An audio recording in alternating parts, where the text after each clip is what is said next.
అందరికీ నమస్తే అండి. శ్రీదేవి సిరుల్లోకి స్వాగతం, సుస్వాగతం. ఈరోజు చాలా గుమ్మగుమ్మలాడే రుచికరమైన ఆరోగ్యకరమైన కొత్తిమీర పచ్చడి చూపించబోతున్నాను నేను. కొత్తిమీర చట్నీ అనొచ్చు, కొత్తిమీర పచ్చడి అనుకోవచ్చు. చూడండి, తాజా కొత్తిమీర ఇలాంటి బంచెస్ నేను ఒక 12 కట్టలు తీసుకున్నా. ఇందులోకి కొంచెం ఇలాంటి మెంతి కట్టలు ఒక 2 తీసుకున్నాను. పుదీనా ఒక చిన్న కట్ట పుదీనా కూడా కట్ చేసి పెట్టుకున్నాను తాజా. తర్వాత ఒక 15-16 ఎండుమిర్చి, తర్వాత ఒక 3 గడ్డల వెల్లుల్లిపాయలు, కొన్ని ధనియాలు, తర్వాత కొంచెం చింతపండు, పుదీనా ఆల్రెడీ చెప్పాను కదా నేను. తర్వాత ఇందులోకి ఉప్పు, ఆవాలు, జీలకర్ర ఇవన్నీ యాజ్ యూజువల్. ఎంత బాగుంటుందంటే, ఎంత హెల్దీ అంటే ఇంకా నేను చెప్తుంటేనే మీకు అర్థమైపోతుంది కదా. ఇలాంటి పచ్చళ్ళు కూడా మనము చేసుకోవాలి, తినాలి. వీలైతే ఇంకా మీరు రోట్లో దంచుకోండి, అట్లా ఉంటే అది ఇంకా అద్భుతంగా ఉంటుంది. సో మనం ఇప్పుడు ప్రొసీజర్లోకి వెళ్ళిపోదాం. సో ఇప్పుడు మనము అన్నీ రెడీగా పెట్టేసుకున్నాం కదా. స్టవ్ వెలిగించేసి మూకుడు పెట్టేసుకుందాము. ఇలాంటి మూకుళ్ళలో చక్కగా మగ్గిపోతే నాకు అందుకే ఎక్కువ పెట్టాలనిపిస్తుంది. తర్వాత ఇందులో నేను చెప్పాను కదా, పచ్చళ్ళు, నిలవ పచ్చళ్ళు, మామూలుగా ఇట్లా చేసుకునే పచ్చళ్ళు, ఇదైనా మీరు కరెక్ట్గా చేసుకుంటే మీరు ఫ్రిడ్జ్లో పెట్టుకొని కొంచెం వేసుకున్న అట్లీస్ట్ 1.5-2 months ఉంటుందండి తప్పకుండా. సో ఇది ఆయిల్ పోసేసుకుంటున్నాను. ఇది మంచి పల్లి నూనె అనమాట. పల్లి నూనెనే బాగుంటుంది. తగినంతగా వేసుకోవాలి ఆయిల్ తగినంత వేసేసుకొని అది వేడెక్కిన తర్వాత మనము ఆవాలు, జీలకర్ర ఇవన్నీ వేసేసుకోవాలి. సో నా వంటలన్నీ చూస్తున్నారు కదా, ఆదరిస్తున్నారు. నా ఫ్రెండ్స్ అందరూ కాల్స్ చేస్తున్నారు, బాగున్నాయి శ్రీదేవి అని. నేను మరీ చెప్తున్నాను. కొంతమందికి అమ్మను, కొంతమందికి అక్కయ్యను, కొంతమందికి ఆంటీని, ఇట్లా రకరకాలుగా కావచ్చు. నేను బంధం అనేది అట్లా ఉండిపోతుంది. అంత మీరు నా ఫ్యామిలీ అయిపోయారు. అందుకనే నేను మరీ ఇలాంటి సాత్విక ఆహారము, హెల్దీ ఫుడ్ ఇప్పటి జనరేషన్కి చూపించాలనే తపనతో నేను చేస్తున్నాను. తప్పకుండా లైక్, షేర్, సబ్స్క్రైబ్ అసలు మర్చిపోద్దండి. మీరు ఎంత ఆదరిస్తే నా స్థాయి అంత పెరుగుతుంది. నేను ఇంకా మంచి వీడియోస్ చేయడానికి అవకాశం ఉంటుంది. సో ఆయిల్ వేడెక్కింది మనకి. ఆయిల్ వేడెక్కిన తర్వాత ఏం వేసుకుంటాము? ఆవాలు, నెక్స్ట్ జీలకర్ర. కొంచెం ఆయిల్ వేడెక్కాలండి. వేడెక్క ముందే వేసుకుంటే అంత బాగోదు. ఏదైనా తాలింపు నుండే మొదలవుతుంది ఏదైనా మన పని. జీలకర్ర ఇది వేసుకున్న తర్వాత ఇప్పుడు మనం ఇందులో ఎండుమిర్చి కొంచెం, కొన్ని చిన్నగా ఉంటే ఓకే, లేదనంటే ఇట్లా కొన్ని కట్ చేసి పెట్టేసుకొని హాఫ్. ఇందులోకి కొన్ని నువ్వులు అవసరం పడతాయండి తప్పకుండా. నేను అది వేసేటప్పుడు మీకు చూపిస్తాను. నువ్వుల పొడిన్నా వేసేసుకోండి. లేదు, నువ్వులు అందులో తాలింపులో మనం వేసేసుకొని గ్రైండ్ చేసుకుంటే మధ్య మనకి పంటికి తగులుతుంది కదా, సూపర్గా ఉంటుందన్నమాట. ఎండుమిర్చి వేసేస్తున్నానండి. మొత్తం మీ కారాన్ని బట్టి, మీరు తినేదాన్ని బట్టి మీరు ఆ స్పైసీనెస్ అనేది మీరు సెట్ చేసేసుకోండి, ఓకేనా. సో ఇప్పుడు మనము ఎండుమిర్చి వేసేసాము. తర్వాత నెక్స్ట్ ఏం వేయాలి? ఇందులో వెల్లుల్లిపాయలు వేయాలి. వెల్లుల్లిపాయలు కూడా మంచిగా తీసుకోండి. నేను ఎప్పుడు చెప్తుంటాను, రక్త ప్రసరణ చాలా బాగుంటుంది. అండ్ ఇందులో చట్నీలో కూడా చాలా టేస్టీగా ఉంటుంది. ఇది వెల్లుల్లిపాయలు వేసేసాను కదా. తర్వాత కొంచెం స్టవ్లో పెట్టేసుకొని, మరీ ఎక్కువ మాడిపోద్దండి ఎండుమిర్చి, కొంచెం వేగాలంతే. ఆ తర్వాత కొన్ని ధనియాలు చూడండి. ధనియాల తర్వాత నేను ఇందులోనే ఫస్ట్ ఏం వేసేస్తున్నాను, పుదీనా. కొంచెం మనకు లేట్గా వేగుతుంది కదా, కొంచెం ఎక్కువ వేగాలి కాబట్టి ముందు పుదీనా వేసేస్తున్నాను నేను. ఓకే, పుదీనా తర్వాత కరివేపాకు వేసేస్తున్నా. చేసేటప్పుడు కొంచెం జాగ్రత్తగా చూసుకోండి. సింపుల్, ఏమంటారు, ఇష్టంగా చేస్తే ఏది కూడా కష్టం అనిపించదండి. సో ఇవన్నీ వేగుతుంటాయి కదా. ఇందులోనే మనము కొంచెం చిన్న నిమ్మకాయంత సైజు చక్కగా నారంతా తీసి పెట్టుకున్న చింతపండు ఇందులోనే యాడ్ చేసేసుకోవాలి. ఇప్పుడు ఇది కొంచెం వేగాలి, మళ్ళీ బ్యాక్ వచ్చేద్దాం. సో కొంచెం లైట్గా వేగిపోయినాయండి. ఇవన్నీ కొంచెం చూసుకోవాలి. వెల్లుల్లిపాయలు ఇవన్నీ నేను మాత్రం నువ్వుల పొడి డైరెక్ట్గా ఉంటే మీరు వేసేసుకోండి, నో ప్రాబ్లం. కాకపోతే ఇట్లా పై నుంచి మనం పచ్చి నువ్వులు వేసుకుంటే ఆ రుచే వేరుంటుంది. చూడండి, ఎండుమిర్చి, పుదీనా, కరివేపాకు, వెల్లుల్లిపాయలు, ఆవాలు, జీలకర్ర, మనం నువ్వులు ఇవన్నీ వేసాం కదా. ఇది కొంచెం నువ్వులు కాస్త వేగాలి. ఈ లోపల అద్భుతమైన ఒక చక్కటి పాట పాడుకుందాం. అందరాని వాడవని బంధనాలు తెంచుకొని నీకోసం వచ్చాసతో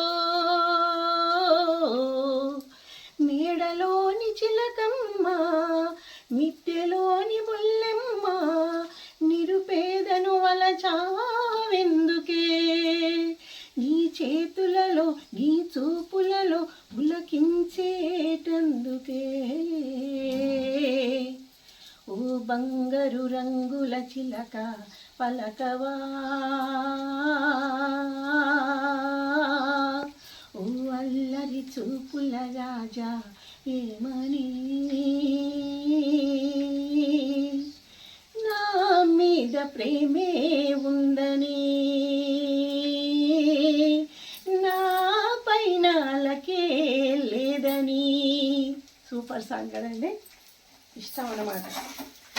చెప్తుంటాను మంచి మాటలు మాట్లాడుకోవడము, చక్కగా మనకు వచ్చిన ఏదో ఒకటి కళను దాన్ని డెవలప్ చేసుకోవడము, ఇలాంటి రాగ ద్వేషాలకు అతీతంగా బ్రతకడం అనేది చాలా చాలా ముఖ్యం.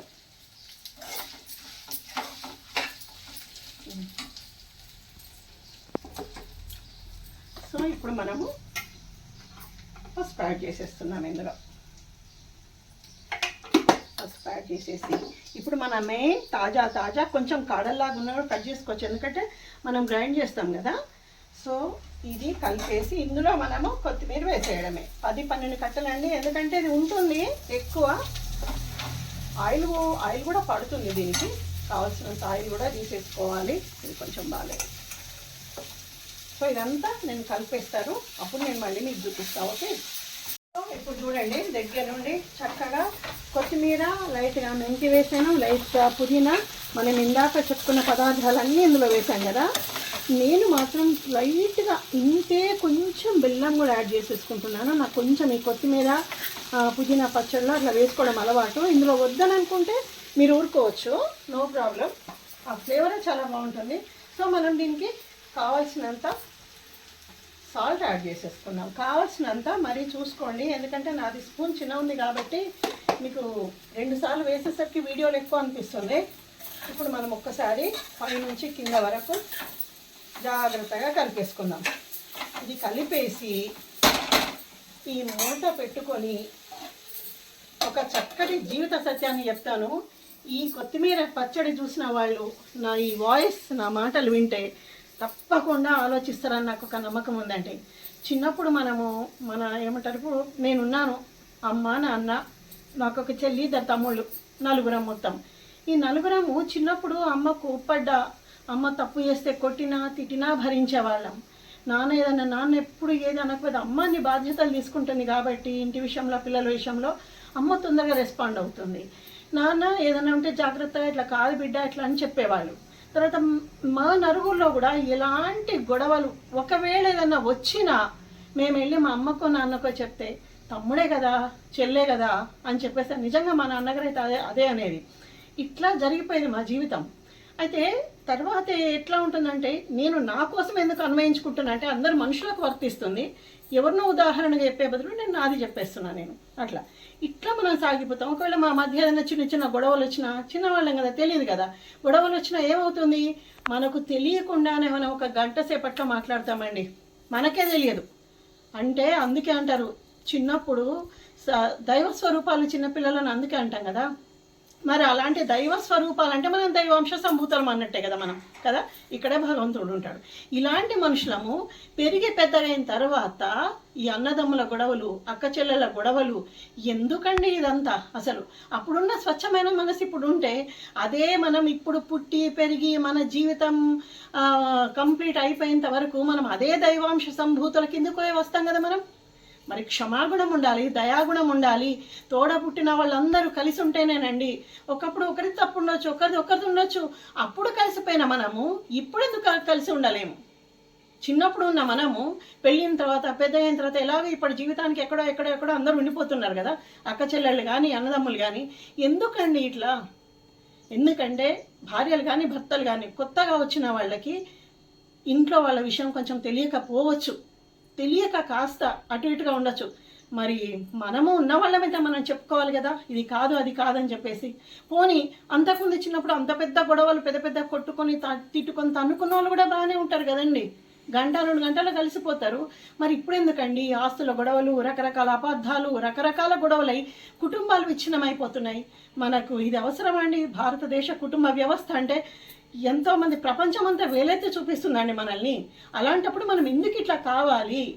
ఇది ఒక్కసారి ఇంకా ఏ మంత్రాలు, ఏ ఉపదేశాలు, ఏ ప్రవచనాలు ఏది అవసరం లేదు. కుటుంబ వ్యవస్థ బాగుంటే సమాజంలో ఉన్న వ్యవస్థ బాగుంటుంది. ఈ ఒక్క మాట నిజంగా నా హృదయంలోంచి వచ్చింది. ఇది చెప్తుంటే చేయాలనిపించింది. ప్రొద్దున ఒక చిన్న స్టోరీ విన్నాను నేను, కాబట్టి వంట చేస్తుంటే చెప్పాలనిపించింది. ఒక్కసారి ఆలోచించుండండి మీరు.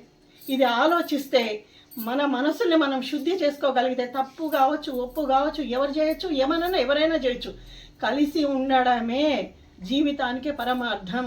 ఇది తెలుసుకున్న ఏ కుటుంబం కూడా విడిపోదండి.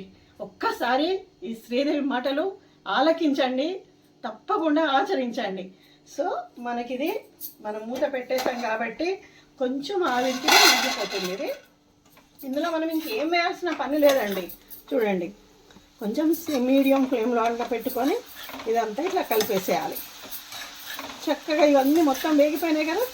సో ఇది ఒక్కసారి మనము మూత 2-3 నిమిషాలు అండి చక్కగా అది మగ్గిపోతుంది. మగ్గిపోయిన తర్వాత మనం ఏం చేయాలి, స్టవ్ ఆఫ్ చేసేసుకోవాలి. మనం సాల్ట్ అన్నీ వేసేసుకున్నాం, గుర్తున్నాయి కదా. అయితే నువ్వుల పొడి కంటే ఇలా నువ్వులు కొంచెం గ్రైండ్ అయ్యి కాక అయినా పర్వాలేదు, అయ్యి కాక మనకు పంటికి తగులుతుంటే చాలా టేస్టీగా ఉంటుంది. ఈ కొత్తిమీర పచ్చడి ఎంత రుచిగా ఉంటుందో ఈ వీడియోలో నేను చెప్పిన మాటలు ప్రతి ఒక్కరూ ఆలోచించి ఆచరిస్తే ప్రతి కుటుంబం బాగుంటుందండి. ప్రతి కుటుంబం మన చుట్టూ ఉన్న ప్రపంచానికి మనం ఒక ఇన్స్పిరేషన్ కావాలి. నా మాటలు నిజంగా ఒక విచక్షణతో ఆలోచించండి, అర్థమైపోతుంది మీకు. ఇది చల్లని తర్వాత గ్రైండ్ చేసి నేను మీకు చూపించేస్తాను. చూడండి, కొత్తిమీర పచ్చడి రెడీ అయిపోయింది. చాలా టేస్టీ అండి, చాలా హెల్దీ. మనం నిలవ పచ్చళ్ళ కంటే అప్పుడప్పుడు ఇలాంటి పచ్చళ్ళు పెట్టుకొని తింటే చాలా బాగుంటుంది. తప్పకుండా ఈ వీడియో నాకు ఒక మెమరబుల్ వీడియో కావాలి. ఎందుకంటే నేను ఈరోజు ఈ వీడియోతో పాటు ఈ వంటతో పాటు నేను ఇచ్చిన మెసేజ్ అనేది సమస్త మానవాళికి వర్తిస్తుంది. తప్పకుండా ప్రతి ఒక్కరు ఆలోచించాలి, ఆచరించాలి. అందరూ బాగుండాలి, అందులో మనం ఉండాలి. మంచి వీడియోస్తో, మంచి మాటలతో నేను మళ్ళీ మీ ముందుకు వస్తూనే ఉంటాను. అంతవరకు నమస్తే అండి.